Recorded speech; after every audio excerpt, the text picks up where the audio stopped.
자, 이제 이번 시간에 우리가 법률 사실에 대해서 한번 살펴보도록 그렇게 하겠습니다. 자, 이제 우리가요, 먼저 보시면 이렇게 갑을 표의자라고 하고 을을 상대방이라고 한다고 그랬죠. 갑과 을이 이렇게 계약이 이루어지죠. 그런데요, 갑이 청약을 하죠. 청약을 뭐라고 한다? 의사 표시라고 얘기하고요. 여기서 승낙이 이루어지죠. 승낙을 뭐라고 한다?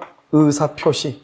이 청약과 승낙을 뭐라고 한다? 이것을 법률 사실이다. 이렇게 얘기했죠. 법률 사실. 그럼 법률 사실은 뭐라고 그랬죠? 법률 사실이라고 하는 것은 법률 요건을 이루는 구성 부분이죠. 그래서 법률 사실이 모이면 뭐가 된다? 법률 요건이 되는 거잖아요. 알겠죠? 여기서 법률 사실이다. 이렇게. 그럼 법률 사실은요, 이렇게 용태와 사건으로 나누어지죠. 그럼 이걸 잘 이해를 해야 돼. 법률 사실은 용태와 사건으로 이루어졌다. 이렇게 돼 있죠. 그러면 용태는 뭐다? 사건이 아닌 것이고, 사건은 용태가 아닌 것이죠. 이 두 가지를 다 묶어서 법률 사실이라고 얘기하는 것이죠. 알겠죠? 그러면 용태라고 하는 것은 뭐냐? 용태는 인간의 정신작용에 따른 태양. 그럼 태양은 뭐라 하죠? 태양은 분류다. 이렇게 얘기하는 거잖아요. 정신작용이라는 게 뭐죠? 우리가 이제 법적인 사고들이 있잖아요. 이런 법적인 사고, 생각들을 분류해 놓은 것을 얘기하죠. 태양은 분류, 이런 말이니까요. 알겠죠? 그런데요, 사건은 뭐죠? 사건은 용태가 아닌 것이죠. 그래서 사건은 용태가 아니다. 이 말이죠. 무슨 말인지 알겠죠? 그래서 우리가 시험에 뭐라 나오냐? 정신작용에 의하지 않는, 이런 말이 나와요. 정신작용에 의하지 않는. 그러면 정신작용은 용태인데, 정신작용에 의하지 않는, 그러면 그것은 사건을 얘기하는 것이죠. 그래서 그럼요, 이러한 사건 있죠? 이러한 사건은 뭔다? 사건은 시간의 경과, 시간 있죠? 소멸시효 할 때 시죠? 취득시효 할 때 시죠. 알겠죠? 취득시효, 이렇게. 시간. 그 다음에 생과사, 출생하고 사망하는 것, 이렇게. 그 다음에 여기 혼동이라든가 이런 것들을 다 뭐라고 한다? 부당이득이라든가 이런 것을 사건이다. 이렇게 얘기하죠. 이것은 정신작용과 관계가 없다. 이 말의 뜻은 뭐냐? 지금부터 사건을 설명을 해요. 이것은, 여러분, 시계가 있죠. 그럼 시계가 있는데 벽걸이 시계가 있죠. 그 시계 뒤에 있는 배터리를 뽑아보세요. 그러면 시계가요, 움직여, 안 움직여? 안 움직이죠. 그렇다고 해서 시간이 지금 멈춰 있는 것은 아니잖아요. 우리가 뒤에 있는 시계에 배터리를 뽑으면 그 시계는 멈춰 있을지 몰라도 여전히 우리의 시간은 계속 진행 중이죠. 그러니까 뭐다? 나는 이 시간이 멈췄으면 좋겠어. 지금 이 순간이 너무 좋아서 이 순간이 멈췄으면 좋겠어. 그래서 벽걸이에 있는 벽시계에 배터리를 뽑았단 말이죠. 그래도 여전히 시간은 흘러가서 일정 시간이 지나면 밤이 오고 또 시간이 지나면 또 아침에 동이 트고 이렇게 하는 거죠. 그래서 이걸 뭐냐? 시간이 흐르는 것은 내 생각과 전혀 관계가 없다. 내가 원하든 원하지 않든 시간은 시간의 템포대로 지나가는 것이죠. 알겠죠? 이것을 사건이라고 얘기를 하는 것이에요. 그런데 여기서요, 용태는 인간의 정신작용이고, 정신작용은 외부적 용태가 있고요. 외부적 용태. 그 다음에 내부적 용태가 있죠. 여러분, 내부적 용태는, 관념적 용태하고, 그 다음에 의사적 용태가 있는데 그런 건 중요하지 않고요. 이 내부적 용태는 뭐가 있냐? 선의하고 악의라고 하는 것이 있죠. 자, 지금부터 선의하고 악의를 설명을 해요. 우리 민법에서 선의라고 하는 것은, 그것은 뭐뭐를 모른다는 거예요. 뭐뭐를 모른다. 이것을 선이고요. 뭐뭐를 안다. 알고 있다. 이것을 악이라고 얘기하는 거예요. 그래서 우리가 형법에서 악이 그러면 아주 나쁜 거잖아요. 선이 그러면 아주 좋은 거잖아요. 그런데 우리 민법에서의 선의는 어떠한 사정을 모른다는 것이고, 민법에서의 악의는 어떠한 사정을 알고 있다는 것이에요. 알겠죠? 이것을 뭔다? 선이다, 악이다, 이렇게 얘기해요. 이것을 내부적 용태다, 이렇게 얘기하고요. 내부적이라는 것은 뭐죠? 생각이 마음속에 머물러 있다, 이 말이죠. 내가 안다, 모른다, 내 마음속에 있는 거죠.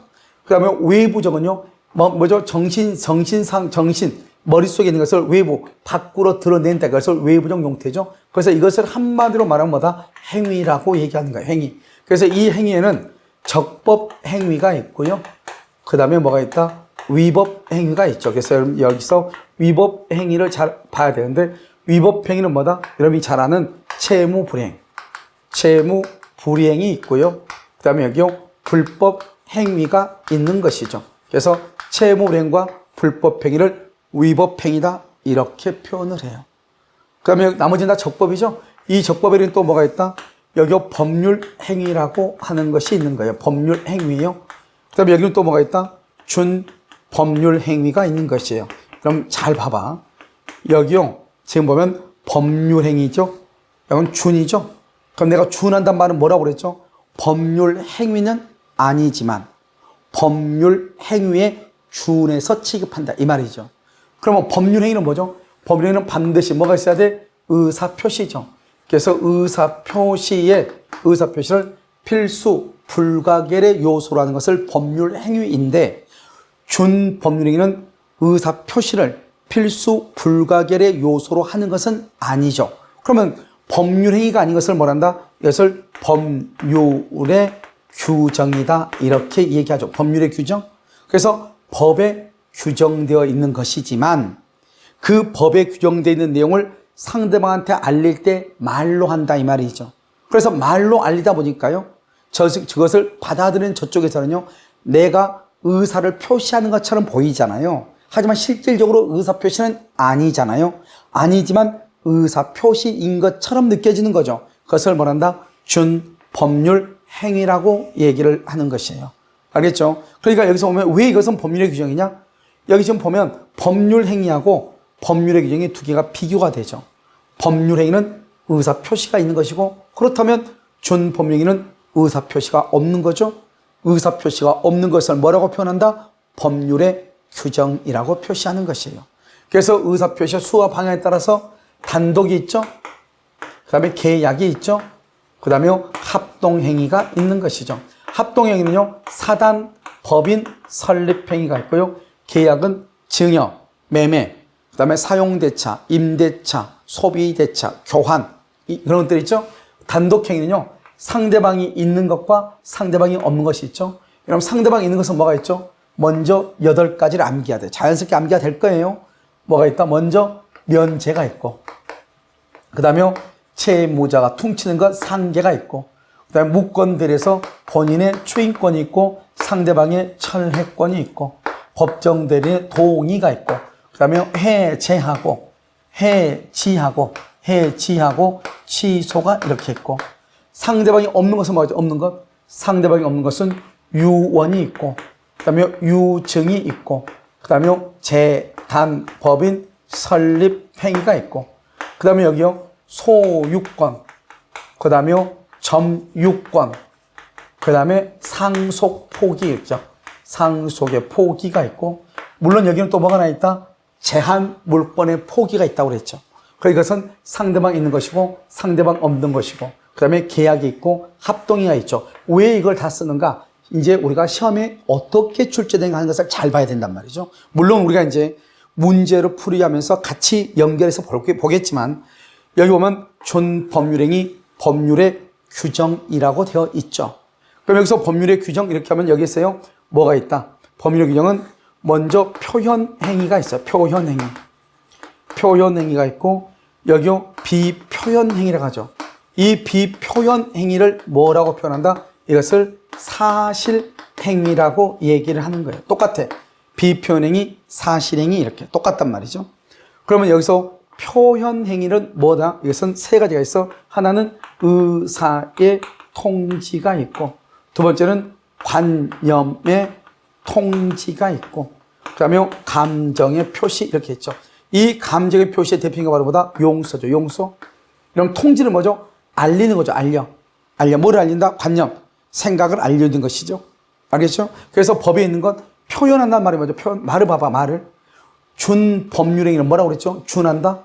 법률행위는 아니지만, 즉 법률행위는 의사표시로 되어 있는 것이 법률행위죠. 그러니까 의사표시로 되어 있는 것은 아니지만 이 말이죠. 법률행위에 준한다 이 말. 준해서 내가 표시해 줘야 되는데, 의사표시. 이걸 의사의 통지라고 그래. 이걸 뭐죠? 앞에가 무슨 말이 있고가 중요하지 않고 뒤에가 채고 거절이라고 하는 말이 있으면 의사의 통지라고 얘기하는 거예요. 그래서 채고는 뭐죠? 무권 대리에서 상대방이 본인한테 묻는 거죠. 무권 대리인이 당신의 집을 팔았는데 당신 이걸 인정할 거예요, 추인? 인정하지 않을 거예요, 추인, 거절? 이렇게 묻는 거죠. 이걸 의사의 통지라고 얘기하는 거예요. 그래서 뭐란다? 의사의 통지라고 하는 것은 법에 규정되어 있는 사항을 알리는 거죠. 알려주면서 당신이 만약에 통지라면 통지한 대로 효력이 발생하지만 만약에 통지를 하지 않으면 채고했는데 아무 말이 없으면 거기에 따라서 법률효과 추인을 거절한 것으로 볼 것이다. 이것을 우리는 의사의 통지라고 얘기하는 거예요. 그런데요, 관념의 통지는 뭐죠? 관념의 통지는 그야말로 그 사실을 그대로 알리는 거죠. 앞에가 무슨 말이 있든지 간에 중요한 것이 아니고 뒤에가 통지, 승인, 승낙 이렇게 통지, 승인, 승낙 이렇게 뒤에가 이런 말이 있으면 이것을 관념의 통지라고 그래요. 한번 볼까요? 채권 양도의 통지, 즉 갑이 을한테 돈을 빌려줬는데요. 갑이 이 을한테 가지고 있는 1억 원의 채권을 병한테 넘겨. 그걸 채권 양도라고 그래요. 채권을 양도하면서 그 사실을 을한테 알려줘야 돼. 뭐라고 알린다? 내가 너한테 가지고 있는 채권 1억 원을 병한테 넘겼으니 나한테 갚지 말고 병한테 갚아라 이 말이죠. 이것을 뭐란다? 이것을 그 채권을 양도했다는 사실을 알려주는 거죠. 그걸 대항 요건이거든요. 이건 법에 규정되어 있어. 그 법에 규정되어 있는 사실을 채권자인 갑이 채무자인 을에게 그대로 알리는 거죠. 이것을 뭐라고 표현한다? 관념의 통지라고 얘기를 하는 거예요. 그래서 알리기만 하면 돼. 알리기만. 알겠죠? 그러면 채권자가 누가 된다? 갑에서 병으로 바뀐다 이 말이죠. 그러면 상대방 을은 돈을 채무자는 누구한테만 갚아야 된다? 병한테만 갚으면 되죠. 그래서 지금 현재 있는 그 사실을 그대로 알려주는 거죠. 관념의 통지라고 해요. 그런데 의사의 통지는요. 의사의 통지는 이쪽에서 내가 무슨 말을 하면은 그냥 알리기만 하면 되는 것이 아니고 내가 알릴 때 묻는 것이죠.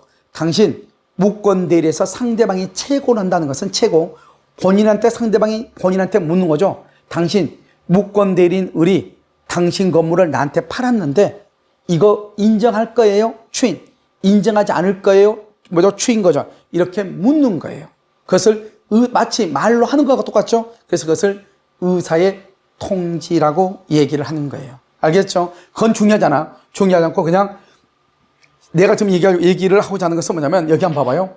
여기 단독행위 보면 다 면제, 상계, 추인, 철회, 동의, 해제, 해지, 취소 이렇게 거의 유언, 유증 이렇게 거의 대부분 두 글자로 되어 있죠. 여기도 마찬가지로요. 채고, 거절, 통지, 승인, 승낙 이렇게 두 글자로 되어 있잖아요. 그래서 여러분요 봐. 여기까지 뭐란다? 여기 위를 뭐라고 그래요? 그것을 의사 표시라고 얘기하고 여기는 뭐라고 한다? 여기 전체를 뭐라고 그래? 준 법률 행위라고 얘기하는 거잖아요. 그러면 시험에 어떻게 나오냐? 준 법률 행위가 아닌 것은. 그러면요, 이게 아닌 것은 그러면 법률 행위를 묻는 거죠. 다른 말로 하면 의사 표시를 묻는 거다 이 말이죠. 이해됐죠? 그래서 뭐다? 준 법률 행위가 아닌 것은 의사 표시를 묻죠. 준 법률 행위는 뭐가 있다? 채고, 거절, 통지, 승인. 1번 채고, 2번 거절, 3번 통지, 4번 승낙, 5번 추인. 이렇게 시험이 나온다 이 말이죠. 그러면 추인이 정답이 되는 것이죠. 그 다음에 또 이렇게 나오죠. 다음 중에서 의사 표시가 아닌 것은 의사 표시가 아닌 것 준 법률 행위를 묻는 거예요. 그러면 의사 표시는 뭐가 있다? 면제, 상계, 동의, 해제, 그 다음에 5번으로 채고 이렇게 해서 채고를 찾아라 이런 뜻이에요. 알겠죠? 그러니까 우리가요 이걸 무조건 편면적으로만 무조건 봐야 되는 것이 아니고 입체적으로 조금요 어떻게 문제가 출제되는가 하는 것을 알아야 된다 이 말이죠. 그래서 여기 보면 면제, 추인, 상계, 철회, 동의 이런 것들이 있죠. 이런 것들이 아닌 것 그러면 여기 채고, 거절 이것을 묻는 것이다. 예전에는 시험에 이렇게 나왔단 말이죠. 연결이 바르지 않는 것은. 그래서 의사의 통지 해가지고 관념의 뭐죠? 여기 채권 양도의 통지 이렇게 나왔단 말이죠. 그 다음에 관념의 통지 연결이 채고 이렇게 나왔단 말이에요. 그게 틀린 것으로. 그건 틀린 것이 아니잖아요. 틀린 것이잖아요. 그러면 요즘은 그렇게 나오지 않고 즉 의사의 통지하고 관념의 통지를 다 묶어가지고 이걸 묶어가지고 이것을 준 법률행위라고 하고 준 법률행위가 아닌 것은 의사 표시를 찾아라 이 말이고 단독 계약을 찾아라 이 말이고 그 다음에 의사 표시가 아닌 것은 준 법률행위를 묻는다 이 말이죠. 그래서 항상 이렇게 나오는 거죠. 의사 표시가 아닌 것은 의사 표시가 아닌 것은 그러면 준법률행위를 묻는 것이고, 준법률행위가 아닌 것은 이 말은 그것은 의사표시를 찾아라 이런 말이에요. 알겠죠? 이걸 명확하게 이해를 첫 번째 해야 돼요. 자, 그 다음에 여기요, 이 표현행위는 법에 규정되는 것을 말로 하는 거잖아요. 말로. 그러니까 상대방이 들었을 때는 의사표시하고 법에 규정된 것을 나타내는 것하고 큰 차이가 있어 없어? 없죠? 그래서 표현행위는 대리가 인정이 되는 거예요. 대리가 인정이 돼. 그리고 표현행위는 의사표시에 관한 규정을 준용하는 거예요. 알겠죠? 다른 말로 하면 표현행위도 의사표시처럼 취급을 할 수 있다 이런 뜻이겠죠. 그런데요, 비표현행위는 봐봐. 표현의 반대니까 비표현이죠. 그것을 사실행위라고 얘기해요. 사실행위. 이 사실행위는 순수 사실행위하고 혼합 사실행위하고 두 가지로 나누어져요. 그래서 여기서 순수 사실행위는 매장물 발견, 주소의 설정, 가공, 그다음에 발명 이렇게 얘기하고요. 혼합 사실행위는 사무관리, 부부의 동거, 무주물 선점, 그다음에 유실물 습득 이렇게. 그래서 그러면요, 이것을 우리는 사실행위고, 사실행위에는 대리가 인정이 안 돼요. 그래서 우리가 나중에 여러분 시험에 나와 표현 대리에는 투자 상담과 같은 사실행위는 적용되지 아니한다 이렇게. 그래서 우리가 나중에 보겠지만 대리에 대해서는 적용되지 않는다 이런 뜻이에요. 무슨 말인지 알겠죠? 그러면 여기서 어떻게 해요? 여기는 뭐죠? 순수죠. 순수 사실행위죠. 순수는 뭐다? 매주가 발명이죠. 매주가 발명. 그 다음에 혼합은요, 부, 물 이렇게. 이런 매주가 뭐죠? 그럼 매주가 뭐예요? 우리가 우리나라에서 가장 순수한 게 뭐예요? 청국장이죠. 그래서 매주가 발명한 것 중에서 가장 순수한 게 청국장 이렇게 연상해서 매주가 발명, 매주가 발명한 것 중에서 가장 순수한 게 청국장이다 이렇게 연상을 해. 그러면 순수 사실은 매장물 발견, 주소의 설정, 가공 물고 만드는 거죠. 그 다음에 여기 발명 이렇게. 혼합은요, 이것저것 짬뽕하는 거죠. 만약에 여러분들이 지금 공부를 열심히 해서 합격을 했으면 여러분들을 가르쳐줬던 선생님들한테 선물을 하나씩 하란 말이죠. 그때 선물할 때는 어느 한 가지만 선물한다 해봐. 만약에 그 선물이 상대방한테 마음에 들지 않으면 어떻게 해요? 선물해놓고 기쁨이 없어지잖아요. 그런데 혼합이죠. 혼합. 사부한테 선물이죠. 사부 선물이죠. 사부님한테 선물할 때는 이것저것 혼합해서 선물하자 이 말이죠. 그러면 이것저것 혼합해서 선물하면 그 중에서 마음에 드는 게 몇 개는 있겠죠. 알겠죠? 그래서 연상 사부 선물, 사부한테 선물을 할 때는 이 말이죠. 사무 관리, 부부의 동거, 무주물이 뭐죠? 산에 있는 산토끼는 먼저 잡는 사람이 임자죠. 그걸 선점, 무주물 선점. 주인이 없는 산토끼는 먼저 때려 잡는 사람이 임자죠. 무주물 선점 이렇게. 유실물 습득, 유실물이 뭐죠? 우리가 예를 들어서 어디를 밖에 나갈 때요, 비가 오는 날 우산을 쏘고 밖을 나갔는데요, 만약에 여기서 집에 돌아올 때는요, 햇빛이 쨍쨍 쬐가지고 자기가 깜박 우산을 가지고 온 것을 까먹고 그것을 카페에다가 우산을 놓고 왔다 이 말이죠. 그러면 그걸 우리 유실물이라고 하는데, 유실물이라고 하는 말의 뜻은 이런 뜻이에요. 자기 자신이 원하지 않아. 내가 그걸 버리면은 그것은 소유권 포기죠. 내가 원하지는 않는데 나의 지배 범위를 벗어나 있는 물건을 유실물이라고 얘기하는 거예요. 그러니까요, 소유자의 의사에 의하지 않고 소유자의 지배 범위를 벗어나 있는 그것을 유실물이라고 얘기하는 거예요. 알겠죠? 그래서 사무관리는 뭐죠? 사무관리는 사무를 관리할 법적 의무는 없죠. 내가요, 이 학원의 직원이 아니에요. 직원이 아닌데, 지금 갑자기 상담이 들어왔는데요, 사무실에 아무도 없단 말이죠. 그러니까 내가요, 대신 상담을 하고 등록을 시켜줄 수가 있죠.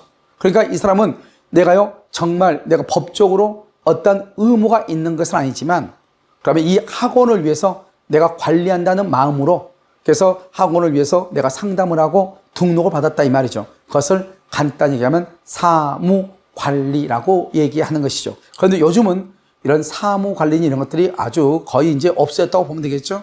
우리가 남의 일을 함부로 터치하다 보면 도리어 상대방한테 고소당할 수도 있고요. 그래서 요즘은 이런 경우가 좀 드물지만 아무튼 그것을 사무관리다 이렇게 얘기하죠. 그래서 사무관리, 부부가 동거를 할 때는 그러면 혼인의 의사를 가지고 해야 되겠죠. 그 다음에 선점이죠. 무주물 선점, 유실물 습득, 사부선물, 사무관리, 부부의 동거, 선점, 유실물 습득, 사부선물은 혼합해서 한다. 매주가 발명, 매작물 발견, 주소의 설정, 가공, 발명 이렇게. 이런 매작물이 뭐죠? 매작물이라고 하는 것은 후손이 있기는 있죠. 누군가가. 그런데요, 그것이요, 예를 들어서 토지라든가, 옛 고분이라든가, 오래된 집이죠. 고택이라든가, 이런 데에서요, 발견된 부장품이라든가, 예를 들어서 오래된 집에서 이번에요, 어디에선가요? 한 사람이 등산 가다가 거의 폐가가 된 집에요, 벽지를 뜯어냈더니 거기에요, 옛날 문서들이 나왔잖아요. 이런 것들을 다 뭐라 한다? 그것도 다 아주 귀중한 어떤 재산적 가치가 있고 그러면 다 매작물로 볼 수가 있거든요. 그래서 우리가 예전에 보면은 묘지가 도굴됐다 이런 말 하죠. 도굴됐다. 그런 것들을 다 매작물이라고 얘기를 하는 거예요. 알겠죠? 그래서 매작물 발견, 주소, 그 다음에 가공은 예를 들어서 나무를 가지고 의자를 만드는 거, 이렇게 건물 같은 것도 다 가공물이죠. 알겠죠? 그 다음에 여기가 발명, 이렇게. 매조가 발명, 그 다음에 사부 선물, 이것은 우리는 사실행위라고 하고, 이러한 사실행위는 대리가 인정되지 않고 의사 표시에 관한 규정이 적용되지가 않는 거예요. 그런데 여기 표현행위는 법에 규정되는 것을 표현해내는 거거든요. 그래서 의사의 통지, 그 다음에 관념의 통지, 생각 그대로를 알리는 것이냐, 그럴 때는 어떤 판단을 요하는 것을 알리는 것이냐, 의사의 통지, 그냥 있는 그 사실을 그대로 알리는 것이냐, 관념의 통지. 관념의 통지는 뭐다? 관념의 통지는 여기요, 통지하고 승인, 승낙이란 말이 있어야 되죠. 의사의 통지는 최고하고 거절이란 말이 있어야 되죠. 그래서 그러면 이렇게 암기하면 되죠. 의사의 통지는 최고. 의사는 최고로 거절을 잘한다. 의사는 최고로 거절을 잘해. 의사의 통지, 최고, 거절, 최고는 표현행위로서 준법률행위다. 관념 통지를 우리가 흔히요, 관이죠. 통지, 관통상을 입었다. 원래 승인데 그렇게 읽지 말고 관통상을 입었다. 이렇게 하면 돼. 관통상을 입었다. 관념의 통지는 뒤에가 통지, 승인, 승낙이라는 말이 있으면 관념의 통지가 돼. 여기에 있는 것은 우리가 지금 알 수 있는 것이 아니고, 내가 아무리 강조해도 여러분이 잘 감이 오지 않을 거예요. 문제를 꼭 풀어봐, 여기. 그래서 여기에 나와 있는, 여기 타임라인에 찍히는 문제 있죠? 그 문제를 꼭 보라고요. 그러면 그 문제를 보면 금방 무슨 말인지 알 수가 있게 돼요. 알겠죠? 그러면, 이게 그런 뜻이구나. 알겠죠? 그래서 우리가 이렇게 이론으로 몇 번 듣는 것보다 한 번 문제를 푸는 것이 너무너무 중요한 것이에요. 아시겠죠? 그래서 법률행위, 다른 말로 의사표시다. 그것은 단독계약 합동행위가 있다. 이 의사표시가 아닌 것, 다른 말로 준법률행위다. 준법률행위를 다른 말로 뭐라고 한다? 법률적 행위다. 이렇게 얘기해요. 여러분요, 법률행위하고 법률적 행위하고 달라. 법률행위하고 준법률행위하고는 같은 말이지만, 알겠죠? 법률행위는 아닌 것이다. 이런 말이죠. 알겠죠? 그래서 여러분요, 여기에 관한 것은 지금 우리가 뭘 알 수 없고, 나중에 여러분요, 문제를 통해서, 문제를 보면서 다시 한번 설명을 할 거예요. 그러면, 이 말이 바로 그런 뜻이구나 하는 것을 금방 알 수가 있죠. 그런데 여기서 이제 우리가 몇 가지만 조금 조심을 한번 해보자 말이죠. 뭐를 조심을 하느냐면, 여기요, 이행의 청구. 그러면 이행의 청구라고 하는 것이 뭐예요? 이행의 청구? 돈 갚아라, 이 말이죠. 이 청구란 말이 뭐냐? 바로 독촉이라는 말이에요. 그럼 독촉한다는 말이 뭐죠? 최고장을 보내는 거죠. 최고란 말이에요. 그래서 말은 이행의 청구라고 되어 있지만 실질적으로는 최고로서 이것이 뭐란다? 의사의 통지인 것이 있다. 이 말이죠. 알겠죠? 그래서 여기 보시면 여기 의사의 통지는 뒤에가 최고나 거절이란 말이 있어야 되는데 지금 이행의 청구라고 되어 있고 이행의 독촉이라고 되어 있지 최고란 말로 안 되어 있단 말이죠. 그래도 이 말은 무슨 말이다? 최고라는 뜻이다. 이렇게 이해를 해야 돼. 알겠죠? 그 다음에 우리가 두 번째요. 이제 우리가 승인인데요, 승인. 이 승인이 두 가지가 있어. 소멸시효 중단 사유로서 승인이 있고, 승인. 소멸시효 완성 후 승인이 있고, 승인. D가 이러면요. 앞에가 무슨 말인지는 중요하잖아. 뒤에가 통지다, 승인이다, 승낙이라고 하는 말이 있으면 이것을 우리는 뭐라고 표현한다? 그것을 관념의 통지, 준 법률행위라고 얘기하는 거예요. 관념의 통지, 준 법률행위 이렇게. 그런데 지금 여기서 보면 소멸시효 중단 사유로서 승인은 이건 관념의 통지예요. 뒤가 무슨 말이죠? 승인이란 말이 있으니까 관념의 통지. 맨 끝에가 통지다, 승인이다, 승낙이라고 하는 말이 있으면 우린 것을 관념의 통지라고 얘기하는 거예요. 그런데 여기 한번 볼까요? 소멸시효가 완성되죠. 그러면 소멸시효가 완성되면요 어떻게 되냐?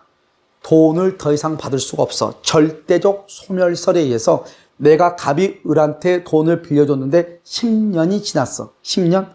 그러면 더 이상 돈을 받을 수가 없는 거예요. 알겠죠? 왜? 소멸시효가 완성됐으니까. 그런데 완성되고 난 다음에요, 채무를 승인을 해. 그 말은 무슨 말이죠? 돈이 이제 10년이 지나서 돈을 갚지 않아도 되는데, 채무자가 뭐라고 하냐? 그거 내가 빌린 돈인데, 법에서는 그렇더라도 나는 이 돈 꼭 갚아줄게. 이렇게 한단 말이죠. 그럼 어떻게 한다? 이 사람이 내가 돈을 갚지 않아도 되는데, 돈을 새롭게 갚는다. 이 말은 새롭게 채무를 부담하는 것과 똑같아. 왜? 소멸시효가 완성이 되면은 돈을 갚지 않아도 되는 거거든요. 그런데 이 사람이 승인을 했다고 하는 것은 새로운 채무를 부담하는 것과 똑같아. 그래서 완성 후 승인을 뭐라 한다? 그것을 의사표시라고 얘기를 하는 거야. 의사표시. 알겠죠? 이 두 가지를 비교하고, 그 다음에 이것뿐만 아니고 하나가 더 있는 게 있어. 그건 뭐냐? 우리가 이제 대리권 수여하고 대리권 수여 표시가 다르거든요. 그게 하나 더 있는데, 여러분, 그것은 나중에 우리가 보면 돼. 아무것도 아니니까요. 알겠죠? 대리권 수여와 대리권 수여 표시는 나중에 이제 우리가 대리권에서 비교하면 되는 것이고, 여기서는 일단 이행의 청구라고 하는 것은 독촉이고, 이것은 최고라는 말이고, 그 다음에 소멸시효 중단 사유로서 승인은 이미 채무가 있는 것을 인정하는 거죠. 이것을 관념의 통지. 알겠죠? 그런데 소멸시효가 완성됐어? 그럼 돈 갚지 않아도 되죠? 돈 갚지 않아도 되는데 자기가 채무를 승인했단 말은 그 돈 꼭 갚아줄게 이 말이죠. 그러면 돈 갚지 않아도 돼? 채무가 없어졌어? 그런데 꼭 갚아줄게? 그 말은 새로운 채무를 부담하는 거죠. 그래서 그것을 의사표시라고 그래. 똑같은 승인인데. 알겠죠? 이것만 여러분들이 조심하면 되고요. 그런데 이제 여기에서 여러분들 시험에 나올 때 꼭 얘기했죠. 다음 중에서 의사표시가 아닌 것은 이렇게. 의사표시가 아닌 것은. 그것은 뭘 묻는다? 법률적 행위, 준 법률 행위를 묻는 것이다. 이 말이죠. 그래서 여기요. 최고, 거절, 통지, 승인, 승낙을 묻는 것이다. 이렇게. 이해됐죠? 그 다음에 준 법률 행위가 아닌 것은 그러면 의사표시를 묻는 것이다. 그래서 이것은 면제나 상계나 동의나 취소 등을 묻는 것이다. 이렇게. 알겠죠? 그러니까 우리가 이것을 왜 묻는지를 알면서 공부를 해야 된다. 이 말이죠. 이것을 뭐라고 한다? 법률 사실이다. 이렇게 얘기하고, 여기서 우리가 뭘 봤다? 준 법률 행위를 우리가 한번 봤다. 이 말이죠. 됐죠? 지금 준 법령이 이렇게. 자, 그럼 또 한번 볼까요? 이렇게 해서요. 이 청약과 승낙에 의해서 뭐가 이루어졌다? 계약이 이루어졌죠. 이 계약을 달말로 뭐라 한다? 법률 요건이다. 이렇게. 이 요건을 달말로 뭐라 한다? 원인행위다. 이렇게 얘기하죠. 그럼 이러한 원인이 있으면 뭐가 나온다? 결과가 나오죠. 결과. 그래서 원인에 대한 결과, 이 결과를 뭐라 한다? 결과를 다른 말로 뭐라고 표현한다? 법률 효과다. 이렇게. 법률 효과, 법률 효과라고 얘기를 하는 것이에요. 알겠죠? 그래서 이 계약에서 갑은 을한테 등기를 해줄 의무가 생기는 것이고요. 그 다음에 대금을 청구할 수 있는 청구권이라고 하는 권리가 있고요. 그 다음에 을은갑한테요. 을은갑한테 등기를 청구할 청구권이 있고요. 대금을 지급할 의무가 있는 것이죠. 이것을 법률 효과라고 얘기하는 것이죠. 알겠죠? 이러한 법률 효과에 의해서 매도인이 매수인으로부터 잔금을 넘겨받으면서 소유권 이전 등기를 해주겠죠. 그러면 소유자가 갑에서 누구 앞으로 바뀌어요? 을 앞으로 바뀌죠. 갑에서 누구 앞으로? 을 앞으로 소유자가 바뀐다 이 말이죠. 알겠죠? 그래서 법률 효과에 대한 결과, 이것을 뭐라 한다? 다른 말로 무슨 변동이다? 권리 변동이다 이렇게 얘기해. 그럼 권리가 변동됐다는 것은 소유자가 갑에서 을로 바뀌었다 이 말이잖아요. 이 권리를 다른 말로 뭐라고 표현한다? 권리 의무의 변동이다 이렇게 얘기하고요. 이러한 권리 의무를 다른 말로 뭐라고 표현한다? 법률 관계라고 얘기하죠. 그래서 우리는 권리 변동, 권리 의무의 변동, 법률 관계의 변동이다 이렇게 표현을 하는 거죠. 그래서 이제 권리가 변동되려면 먼저 뭐 한다? 먼저 발생이라고 하는 것이 있어야 돼요. 발생. 그래서 여기서 보면 발생이 있죠. 발생. 권리가 발생하고 변경하고 소멸하죠. 발생은 뭐다? 여기서 원시 취득이라고 하는 것이 있죠. 이 원시 취득을 뭐라고 표현한다? 절대적 발생이다 이렇게 얘기해요. 원시 취득을요. 그 다음에 여기서 또 뭐가 있죠? 여기요 승계 취득이죠. 승계 취득. 그래서 승계 취득이라고 하는 것이 있어. 이것을 우리는 상대적 발생이다 이렇게 얘기해요. 그래서 가장 이제 많은 게 권리 변동에서 시험에 나오면 권리 변동은 권리의 발생, 변경, 소멸이잖아요. 그런데 권리 변동이 시험에 나오면 원시 취득과 승계 취득이 가장 시험에 자주 나오는 것이죠. 그래서 여기요 원시 취득, 그 다음에 여기요 절대적 발생 이렇게 되어 있죠. 이 절대적 발생에는 뭐가 있다? 여러분요 이건 소유권, 건물의 신축이 있고요. 신축. 그다음에 대부분이 건물의 우리 물권법의 소유권, 나중에 우리가 소유권을 배운단 말이죠. 소유권에 관한 것이 다 원시란 말은 뭐죠? 원시. 내가 처음으로 취득하는 것을 원시라고 그래요. 승계는 뭐죠? 승계는요 누군가로부터 이전을 받았다 이 말이죠. 그러니까 승계 취득은 무권리자로부터 승계한다는 말은 있을 수가 없어요. 알죠? 그런데요 원시 취득이라고 하는 것은 누군가가 권리자로부터 이런 말이 나오면 안 되죠. 원시는 처음으로 취득하는 것이니까 신축이라든가 그 다음에 소유권 부분이 나와 있는데 이 소유권 부분에 뭐가 있어? 먼저 여러분 처음부터 보면 245조 제1항 뭐가 있죠? 점유취득시효죠. 취득시효가 있고 그 다음에 점유취득시효, 등기부 취득시효, 그 다음에 선의취득이 있고 선의취득, 그 다음에 모주물 선점, 유실물 습득, 매작물 발견이 있고요. 이렇게 발견.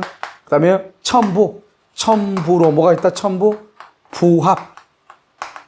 그 다음에 혼화. 그 다음에 가공이라고 하는 것이 있어. 그래서 부합, 혼화, 가공이라고 하는 것이 있어. 이렇게. 그래서 우리가요, 원시 취득은 처음으로 발생하는 것이니까, 알죠? 종전소유란 말이 없죠? 그래서 원시 취득의 경우는 취득 시효를 제외하고는 원칙적으로 보존 등기를 하는 거예요. 그런데 취득시효의 경우는요, 실무상 이전 등기를 하고 있다. 이 말이죠. 그래서 그 다음에 선의취득이 있고, 모주물 선점, 유실물 습득, 매장물 발견, 부합, 혼화, 가공. 이것을 우리는 8가지를 원시취득이라고 여기에 건물의 신축한다. 물론 청구권도 있긴 있어. 청구권. 처음으로 갑과 을이 계약을 했어. 갑의 집에 대해서. 그럼 둘이 계약했으면 처음으로 갑은 을한테 대금을 받을 청구권이 있고 을은 갑한테 등기를 가져올 청구권이 있죠. 처음으로 계약에 의해서 발생한 것이 청구권이죠. 이런 것도 원시취득이라고 하는 것이고요.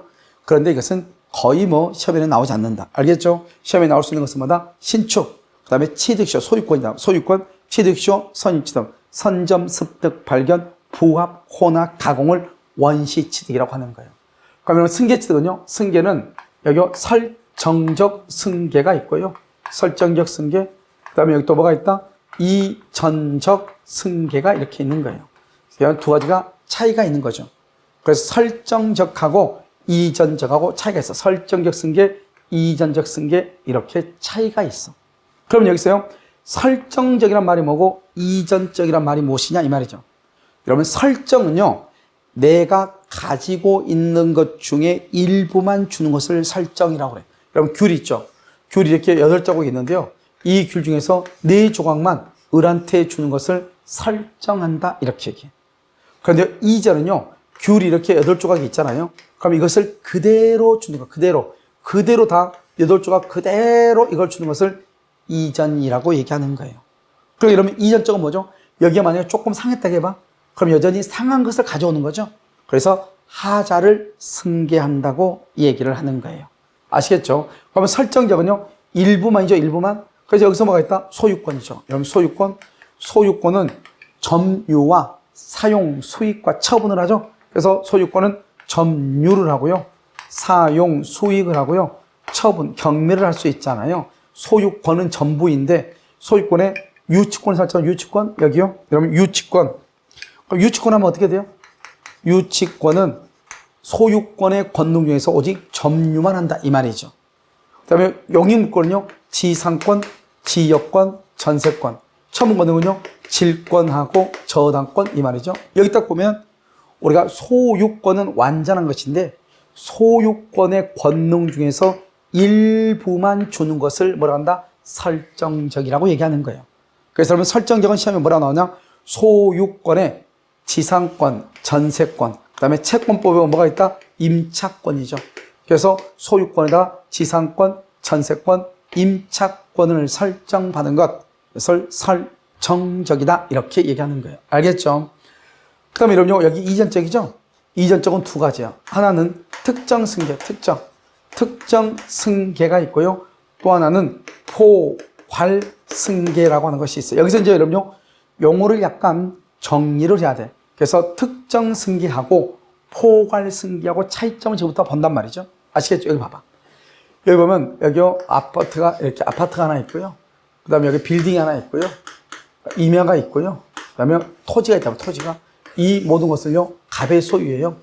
근데 갑으로부터 내가 이 집만 딱 찍어서 하나만 사고 싶어. 집만 딱 사고 싶어. 그때 특정이다, 이렇게 얘기해. 특정이다. 그래서 여기서 뭐다? 특정성은 매매, 교환, 증여. 알죠? 이런 것을 특정이다, 이렇게 얘기해. 특정. 매매나 교환이나 증여와 같은 것을 특정 승계다. 경매도 있지만, 포괄은 뭐죠? 포괄은 상속을 받는 거죠. 상속. 그래서 포괄은 뭐다? 상속. 포괄, 뭐죠? 회사의 합병. 그 다음에 뭐다? 이것은 포괄 유증, 이렇게. 포괄 유증, 이렇게. 이것을 우리는 상속에 가는 것이다, 이렇게.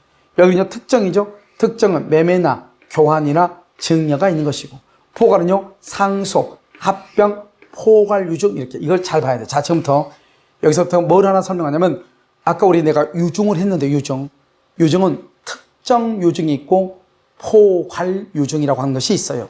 여러분, 유증이라는 게 뭐라고 그랬죠? 이게 전부가 다요. 전부가 다 갑의 거예요.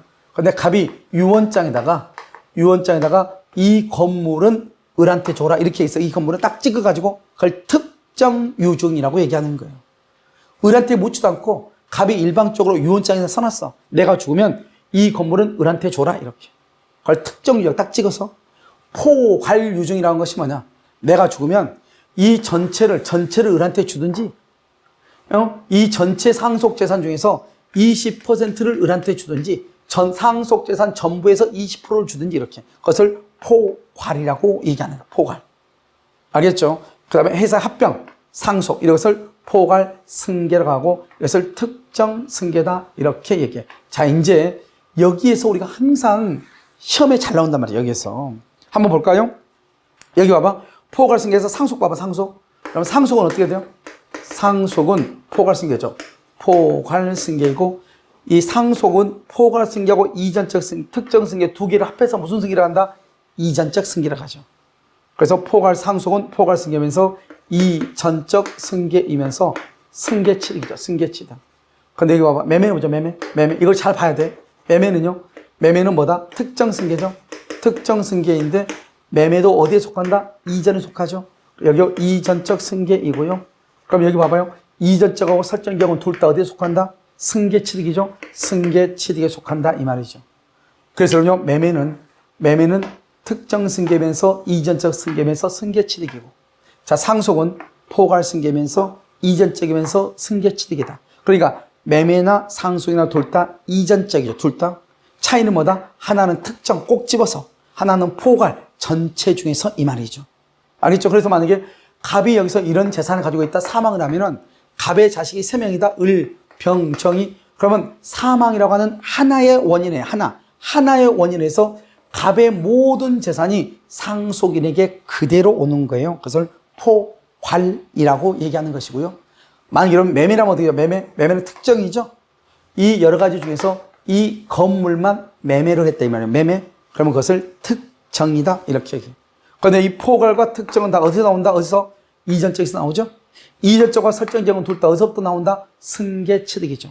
그래서 승계취득 속에 이전적하고 설정적이 있고 이전적 속에 특정하고 포괄이 있는 거예요. 알겠죠? 그래서 먼저 이런 말로 하면 매매라고 하는 것은 뭐냐? 매매는 특정 승계면서 이전적 승계면서 승계취득이다. 특정이면서 이전이면서 승계취득이다 이 말이죠. 상속은 포괄이면서 이전이면서 승계다. 그래서 상속은 포괄이면서 이전적이면서 승계취득이다 이 말이죠. 알겠죠? 그래서 여러분요, 우리가 이제 권리가 발생할 때는 이걸 봐야 되는데, 그럼 문제는 어떻게 돼요? 문제는 이게 중요하죠. 내용 자체가 중요한 것이 아니고 문제가 어떻게 출제가 될 것인가. 그럼 첫 번째 시험은 뭐냐? 원시취득이 아닌가. 가장 고전적인 문제예요. 그래서 원시취득이 아닌 것, 신축, 취득시효, 선의취득, 선전습득 발견, 부합, 혼화, 가공. 이 중에서 아닌 것은 이 말이죠. 그럼 뭐가 나오는데 여기요? 뭐 저당권 설정이라든가 이렇게 나오고 있죠. 저당권 설정이라든가 뭐 질권 설정이라든가 이게 시험에 나오겠죠. 알겠죠? 그래서 그러면 먼저 원시취득과 승계취득을 먼저 구별을 해. 여기에 나와 있는 것이 다 승계취득이니까. 알겠죠? 승계취득은 설정적하고 이전적하고. 설정적이라고 하는 것은 뭐다? 설정은 지상권 설정, 전세권 설정, 그 다음에 지상권, 전세권 설정, 임차권 이런 것들은 우리는 설정적이다 이렇게. 이전이라고 하는 것은 뭐다? 이전은 특정 승계이냐 포괄 승계에 따라서 약간 다를 수는 있다. 이 두 가지를 합해서 이전이고 이전과 설정을 합해서 뭐란다? 승계취득이라고 얘기하는 것이다 이 말이죠. 알겠죠? 그러니까 내용 자체를 아주 잘 알고 있어야 되고요. 편면적으로만 보면 안 되고요. 상속은 특정 승계다 그러면 안 돼. 매매는 포괄 승계다 그러면 안 돼. 둘 다 이전적 승계이지만 매매는 뭐란다? 매매는 특정이고 상속은 포괄이다 이렇게 얘기하는 거예요. 우선 알겠죠? 그래서 이 내용 자체를 여러분이 잘 숙지를 잘 해야 된다 이 말이죠. 그 다음에 이제 발생했으니까 이제는 뭐 한다? 권리가 변동이 되죠. 변동. 여기 한번 볼까요? 권리가 이제 변경이죠. 변경은요, 주체가 변경된 경우죠. 당연하죠. 갑이 을한테 팔았죠. 갑이 을한테 팔고 등기를 을 앞으로 하면은 을은 더 이상 소유자가 아니다. 갑이 을한테 팔죠. 팔고 그 다음에 갑이 을한테 등기를 해주면 갑은 더 이상 소유자가 아니다. 아니죠. 그래서 주체는요, 갑이 을한테 이렇게 바뀌는 거예요. 주체의 변경이다 이렇게. 그 다음에 내용의 변경, 내용의 변경이다. 이 내용은 질적인 변경하고요. 그 다음에 여기요, 양적인 변경으로 나누어져요. 양적 변경, 질적 변경. 한번 볼까요? 양적 변경 먼저 볼까요? 여기 집이 1층이 있는데요. 중축을 했어요, 중축. 그럼 어때요? 양이 커졌어요? 줄어들었어요? 커졌죠. 그것을 양적이다, 이렇게. 나중에요, 2층이 태풍에 의해서 쓰러졌어요? 그럼 다시 줄어들죠. 양적이다, 이렇게. 자, 여기가 1, 2, 3층인데요. 1층에요. 1층에 누군가가 전세를 들어왔어. 전세를 들어왔어? 그럼 어떻게 해요? 소유권은 원래 1층부터 3층까지 다 자유롭게 사용하고 수익을 해야 되는데, 지금요, 1층이 지금 뭐를 했다? 1층이 지금 여기 전세를 줬다, 이 말이죠. 그러면 건물주는 1층까지는 사용할 수 있다, 없다? 없죠? 소유권이 양쪽으로 제한되어 있다, 이렇게 얘기도 해요. 알겠죠? 그런데 여기요, 질적이죠, 질적이라고 하는 것은 뭐냐? 물건을 인도해 주기로 했는데요. 물건이 원인 없이 멸시됐어, 멸시됐으면 어떻게 해요? 안 줘도 된다가 아니고, 뭐를 반환해야 된다? 손해배상, 이렇게. 그래서 뭐냐? 질적인 것은 물건을 인도해 주고 있는데, 물건이 멸실됨으로써 반환하지 못하게 됐을 때, 그래서 이때는 뭘 하면 된다? 손해배상을 하면 된다, 이 말이죠. 알죠? 손해배상, 이렇게. 그 다음에요, 여기서 또 한 가지가 뭐냐면, 주체 변경, 내용 변경, 작용의 변경이요. 이것도 가끔 시험에 나오죠. 작용의 변경. 그러면 작용이라고 하는 것이 뭐예요? 작용은 우리 문법으로 보면 이것은 효력으로 보면 돼요. 효력의 변경, 이 말이죠. 이러면 우리가 첫 시간에 뭘 얘기했죠?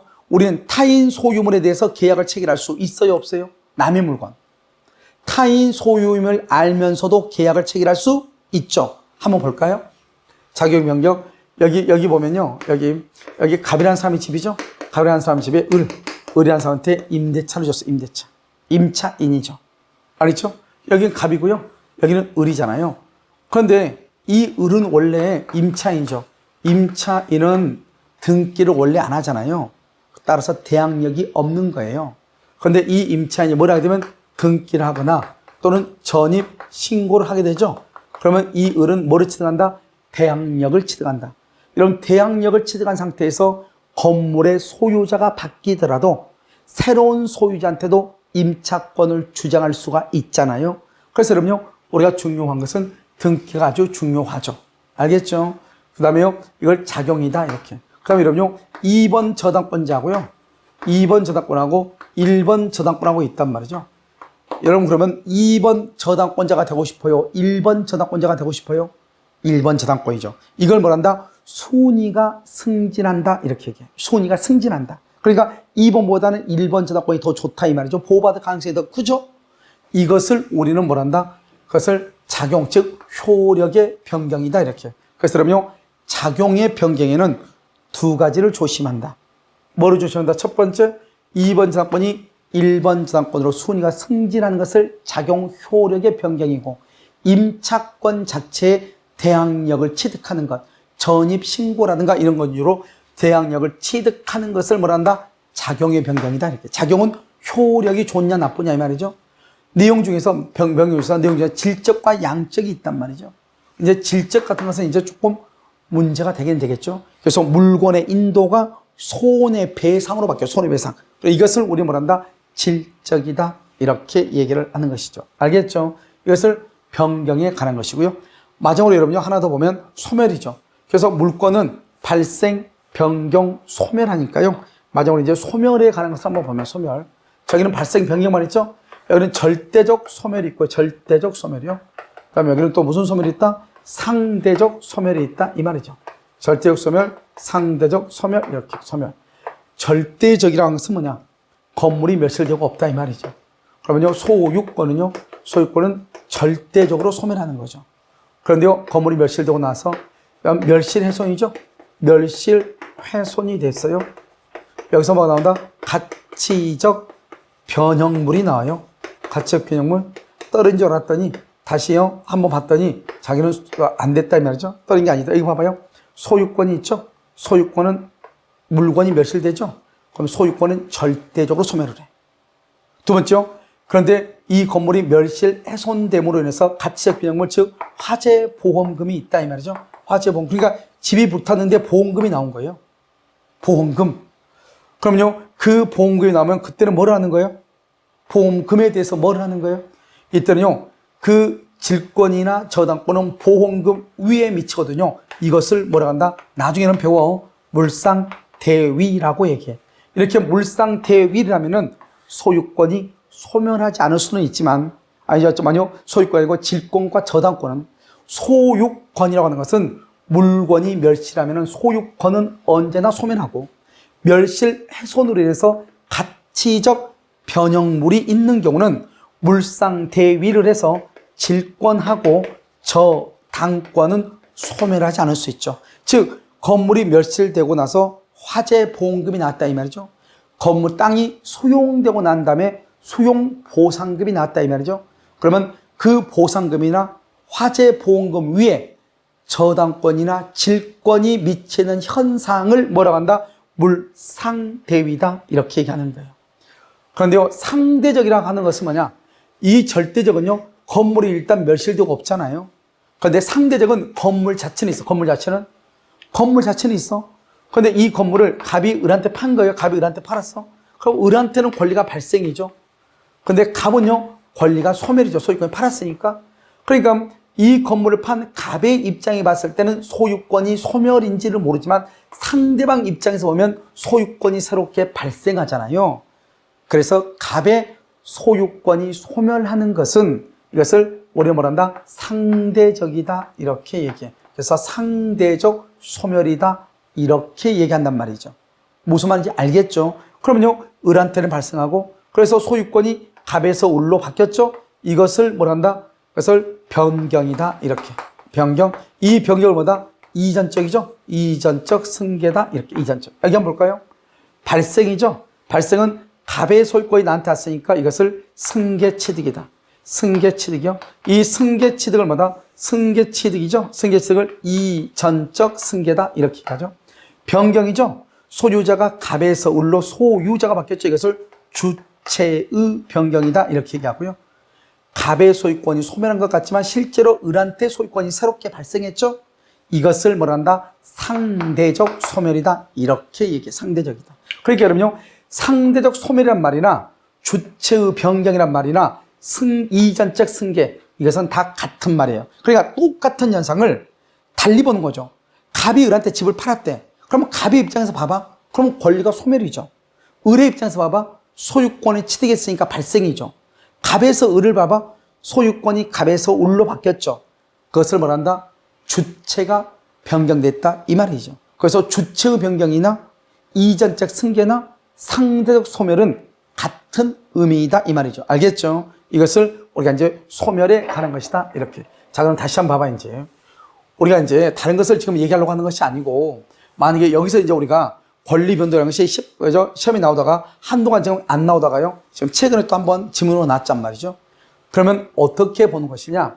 우리가 이제 권리가 발생하고 발생했을 때는 뭐다? 이것을 원시 취득하고 여기 승계 취득이 있고 승계 취득에는 설정적 승계가 있고 여기 이전적 승계가 있고 이전적에는 특정 승계가 있고 여기 포괄 승계가 있다. 이렇게 되어 있다. 이 말이죠.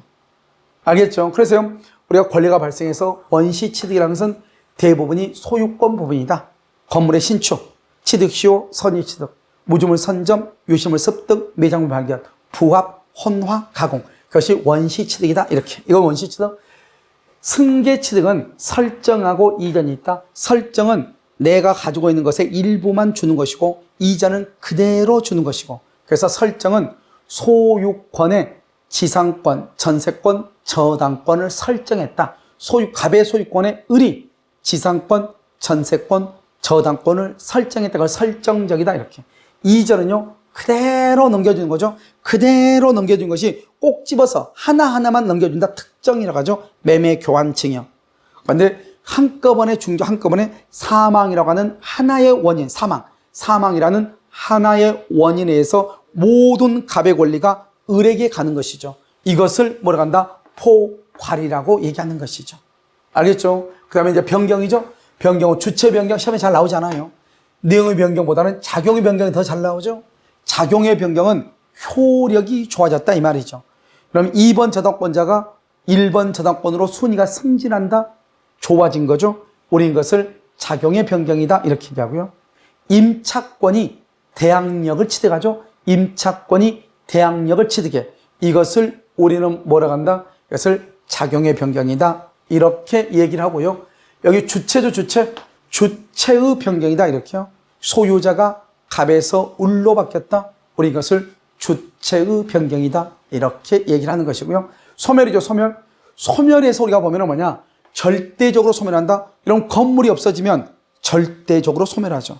그래서 건물이 멸실된 것을 절대적 소멸이다. 이렇게 얘기하는 것이고 건물이 멸실됐는데 그 건물의 멸실로 인해서 화재보험금이라든가 토지로 인해서 수용보상금이 났다 이 말이죠.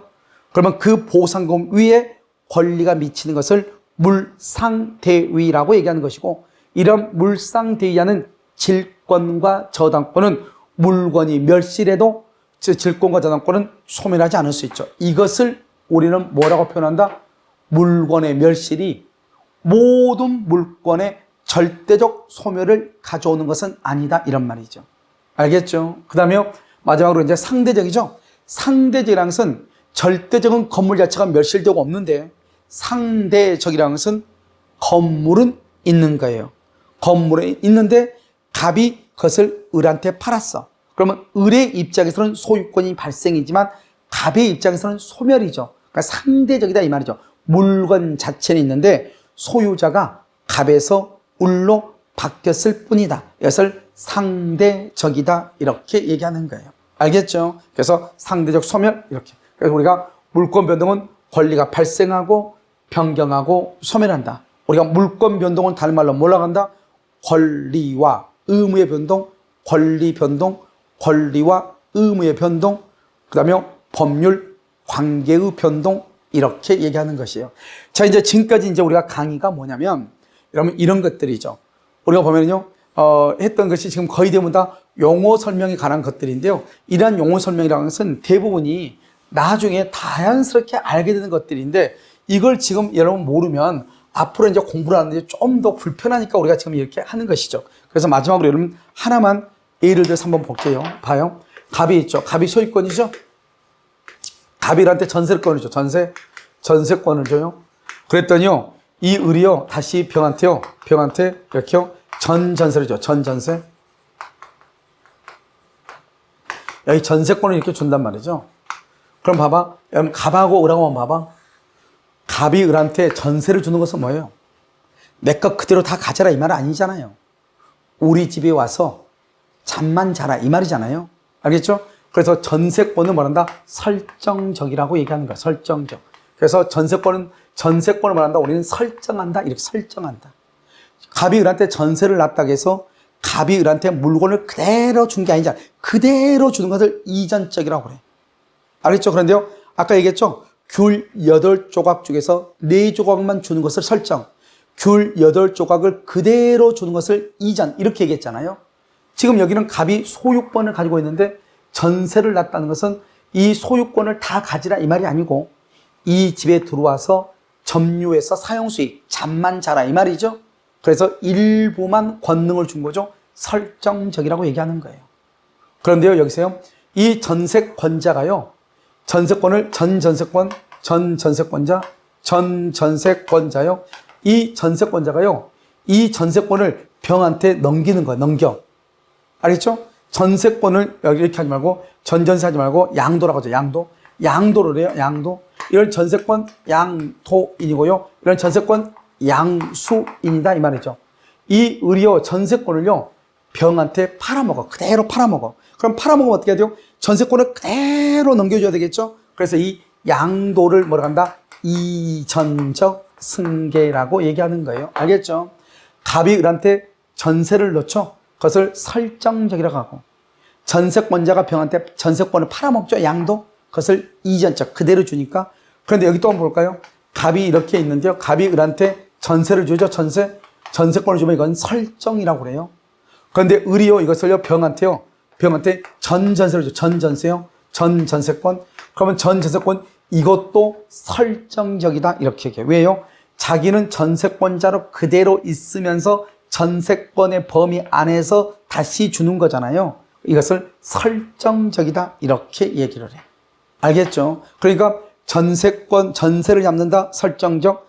다시 전세권자가 전전세를 준다. 전전세. 설정적. 그런데요, 전세를 잡는다. 설정적. 그런데 그 전세권을 가지고 있는 사람이 전세권의 양도 팔아먹어. 아예 팔아먹어. 양도한다. 그러면 그것을 이전적이다. 이렇게 표현을 하는 거예요. 그래서 우리가 여러분요, 설정적이란 말하고 이전적이라고 하는 말을 조심해야죠. 알겠죠? 이전적하고 설정적하고요. 그러니까 봐봐. 갑의 토지에 을이 저당을 잡는 것을 설정이라고 그래요. 을이 저당권을 가지고 있는데 이 저당권을 넘겨 병한테 저당권을 팔아먹어. 양도해.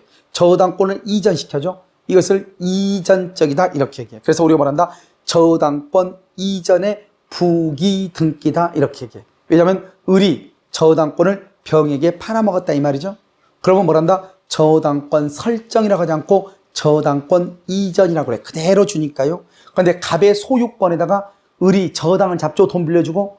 그렇다고 해서 갑의 소유권이 을의 저당권자한테 그대로 가는 게 아니잖아요. 그러니까 이때는 설정적이라고 표현을 하는 거예요.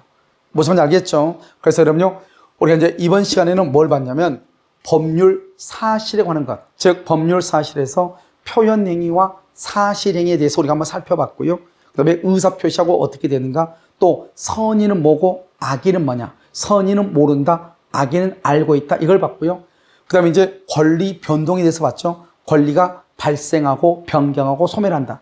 발생에는 원시 취득과 승계 취득이 있고, 그 다음에 변경에는요, 주체의 변경, 내용의 변경, 작용의 변경이라고 하는 것이 있고, 그 다음에 소멸에는요, 절대적 소멸, 상대적 소멸이라고 하는 것이 있다, 이 말이죠. 알겠죠? 그래서, 여러분 한 가지 안 했네요. 우리가 이제 내용의 변경에서 우리가 변경을 보면은, 변경에서요, 주체의 변경이 있고요, 여기 내용의 변경이 있고요, 작용의 변경 이렇게 있었잖아요. 이 내용의 변경에는 질적 변경이 있고요, 양적 변경 이렇게요. 아까 우리 양적 변경만 설명하고 안 했네요. 양적이란 것마다 1층이 이렇게 있으면요, 중축을 하죠. 중축하면 더 커졌죠. 그걸 양적 변경이 나가고요. 양적 변경을 내용의 변경이라고도 얘기하는 거예요. 자, 그 다음에 또 한 가지요. 이 만약에 이렇게 2층 건물이 있는데요, 이 2층 건물이 불타버리고 없어요. 그러면 줄어들었죠. 이것을 양적이라고 얘기하는 거예요. 그 다음에 이 3층 건물이 있어요. 3층 건물이요. 3층 건물이 이렇게 있는데요. 이게 갑의 소유인데요. 갑이 을한테 2층을 전세로 줬어. 전세를 줬어요. 그럼 어떻게 돼요? 갑이 사용할 수 있는 범위가 줄어들었잖아요. 전체가 갑의 건데 1층을 전세를 줬으니 1층은 전세권자가 살아야 되잖아요. 그래서 전세권을 설정한다, 저당권을 설정한다, 지상권을 설정하면 양쪽으로 줄어들죠. 그것을 양적이라고 얘기하는 거예요. 이것을 우리는 내용의 변경이다, 이렇게도 얘기하는 거고요. 만약에요, 전세권자가 그만두잖아요. 그러면 다시 소유권의 범위가 넓어지잖아요. 그것을 양적이다, 이렇게 얘기하고요. 질적이라고 하는 것은 뭐냐면, 갑이 을한테 물건을 인도해 주기로 했는데요, 건물이 불타버리고 없는 거예요. 그러면 갑은 을한테 물건을 인도해 줄 수 없잖아요. 대신 뭐를 해야 돼요? 손해배상을 해야죠. 손해배상은요. 그러니까요, 물건이 뭐로 바뀌었다? 돈으로 바뀐 거잖아요. 이것을 질적 변경이다, 이렇게 얘기하고요. 이러한 질적인 변경과 양적인 변경을 다 합해서 뭐라고 한다? 내용의 변경이라고 얘기하는 거예요. 그래서 우리가 변경은 주체 변경이 있고, 내용의 변경이 있고, 작용의 변경. 우리 작용의 변경 아까 얘기했죠? 2번 저당권이 순위가 승진해서 1번 저당권으로 순위가 올라가는 것. 효력이 좋아졌죠? 그 다음에 임차권은 원래 채권으로서 제3자에게 권리를 주장할 수가 없는데, 전입 신고를 한다거나 등기를 하게 되면은 제3자한테 권리를 주장할 수가 있죠. 이것을 우리는 뭐라 한다? 그것을 작용의 변경이다, 이렇게. 그래서 작용의 변경은 2번 저당권이 1번 저당권으로 순위가 승진하는 것. 그 다음에 채권인 임차권에 등기가 되거나 전입 신고가 됨으로 인해서 제3자에게도 권리의 내용을 주장할 수 있는 것, 즉 대항력이 발생하는 것, 이것을 뭐라고 한다? 그것을 작용의 변경이다, 이렇게 얘기하는 것이. 알겠죠? 그래서 변경은 세 가지가 있고, 특히 질적과 양적 변경을 묶어서 뭐라고 한다?